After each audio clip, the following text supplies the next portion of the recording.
আমরা আমন্ত্রিত হয়েছি, আমরা সেখানে যাচ্ছি। সাইড লাইনে কিছু আলোচনা হবে। ন্যাশনাল প্লেয়ার ব্রেকফাস্ট ঢাকা ছাড়লেন পরশু লন্ডন থেকে যোগ দিবেন জাইমা।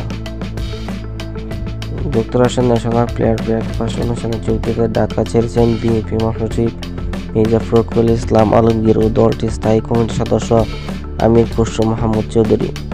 রবিবার সন্ধ্যা 6:30টায় এমিরেট এয়ারলাইন্স একটি ফ্লাইটে ওয়াশিংটন ডিসি রওনা করেন তারা। যুক্তরাষ্ট্রের ন্যাশনাল প্লেয়ার ব্রেকফাস্ট অনুষ্ঠানে যোগ দিচ্ছেন বিএনপি 3 সদস্যের প্রতিনিধি দল।